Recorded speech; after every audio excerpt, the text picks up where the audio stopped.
students, today's topic is separation of mixtures. So first of all, we'll discuss what type of mixtures are available. Mixtures, there may be mixtures of two solids, maybe a mixture of a solid and a liquid, or mixture of two liquids. One by one, we'll see all the three type of mixtures. So the first category that we have to discuss is mixture of two solids. Two solids mixed together, they can be separated by different methods. The three basic methods that we have to use, first out of that is by using suitable solvent. कोई ऐसा solvent use करें जिसमें से उस mixture में से कोई एक कंपोनेंट वो आपका डिसॉल्व हो जाए और दूसरा कंपोनेंट जो है वो आपका अनडिसॉल्व रहे, जिसे आप फिल्टर कर सकते हैं बाद में और कलेक्ट कर सकते हैं. Let us see few examples here. For this first category, if I give an example like salt plus sand. All of you know that salt is soluble in water, but sand cannot. So in that case, if I use here water, so water can be used here as solvent. आप नमक और रेत के mixture को लेते हैं, पानी डाल देते हैं, नमक डिसॉल्व हो जाएगा, सैंड रह जाएगी, फिल्टर कर लो, अलग हो गया, नमक अलग हो चुका आपका बाय डिसॉल्विंग इन वाटर. हाँ, अब आपको वो नमक भी चाहिए तो आप फर्दर फिजिकल सेपरेशन टेक्निक्स को यूज करके उस नमक को भी ऑब्टेन कर सकते हैं, जैसे कि evaporation method. Another example if I give for this, like sugar and salt. चीनी और नमक दोनों मिल जाए. Now, are you able to separate them? Of course, I can separate because I know the method. Reason is what? If you know the properties of both the substances, then what type of solvent we can use, that we can decide. Sugar and salt, for this if I use alcohol. Alcohol like ethanol. If an alcohol is used and the mixture is kept in that, sugar will get dissolved in alcohol, but salt will not dissolve. Again you can filter that mixture, salt will remain undissolved in alcohol, and you can get sugar is dissolved form is present in the dissolved form in alcohol, whereas salt is remain undissolved. The third example I will give you here, iron fillings plus sulfur. Iron filings, आप सभी लोगों ने रेत देखी, लोहे के टुकड़े बिल्कुल रेत की तरह, उतने छोटे छोटे pieces, they are actually called as iron filings. And sulphur is actually yellow coloured powder just like common salt. Now you can think that the powders of sulfur, which is exactly like common salt but yellowish in color, and the iron fillings which are just like sand particles, if both of them are mixed together, how you will separate them? For this I can use a different method. First thing I can use a type of solvent where this sulfur or iron fillings, any one of the component must dissolve. Sulphur पानी में तो dissolve होता नहीं है, और iron तो iron है, तो पानी में डिसॉल्व होने का सवाल ही नहीं उठता. In that case you can use here carbon disulphide. Carbon disulfide, a solvent. As soon as you put this mixture in this solvent, sulfur will get dissolved. Iron particles will remain as it is. Filter the solution, you will obtain iron fillings from there. So these were the few examples which are the best examples for using suitable solvent. Now we have to discuss second type. This is your by the process of sublimation. Keep in mind this second method here for this sublimation method. This is used for sublime objects, sublime, or I can also say volatile objects. First of all, you should know the meaning of volatile word. Volatile means converts from solid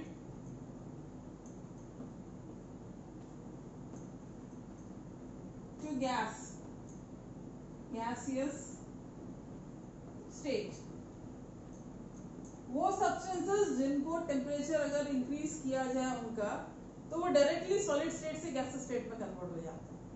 वो substances आपके volatile substances या Sublime substances कहलाते हैं.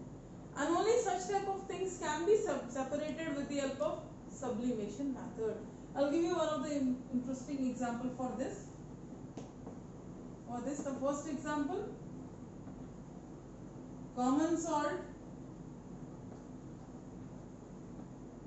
and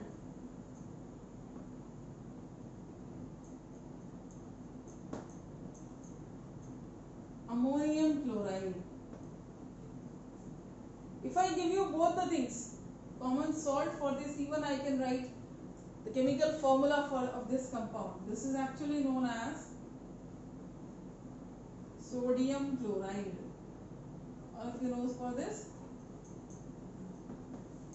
If I give you two bowls, in one of the bowls sodium chloride is available and the other bowl is containing ammonium chloride. Both of the salts are dicto, are carbon copy of each other. Simply by looking them, you cannot identify what is what. Studying chemistry, I already told, nothing is allowed to taste, only testing is allowed. एक नमक तुम सब खाते हैं, नमक खा के देख लेते हैं, पता चल जाएगा नमक कहाँ है, क्या है. Never try to do that. If you are in chemistry lab, always perform test. Never do any tasting. So here what we can do, we can use one method that is known as sublimation. What is that? Here suppose I have one china dish. In that this mixture is kept. This china dish is kept in a stand. Here the source of heat is there. When you start heating this container will start heating, and here the mixture of NaCl and NH4Cl, this is ammonium chloride, both are kept. After getting temperature, you will see definitely something will happen. What we will do, we'll keep an inverted funnel over the china dish, and one cotton plug is also there. उस China dish में आपने एक funnel को उल्टा रख दिया. उल्टा इसलिए रखा कि जो फनल का सर्कुलर माउथ होता है वो आपके उस बाउल में फिट हो जाएगा and vapors will not come out from here and there. And this point is also fixed with cotton plug. As the temperature is continuously rising, here the mixture will start heating. And the ammonium chloride, which is volatile in nature,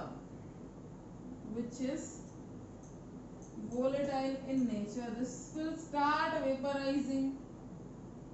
Vapors will go up and they will get cool surface over the funnel. Here the path is closed. Vapors are not able to go out. And here vapors will get condensed. After some time you will see the clear transparent funnel will become opaque because of the deposition of ammonium chloride. As the vapors stops producing from the bottom, that means the complete ammonium chloride is settled at the surface of the funnel, and here only sodium chloride is available. So that is one of the way to separate. So that was your sublimation method, and this method is useful for all the volatile substances like anthracene, iodine, camphor, naphthalene. These all are the examples of volatile substances. Now let us see about the third, by using a magnet. You all are well acquainted with this method.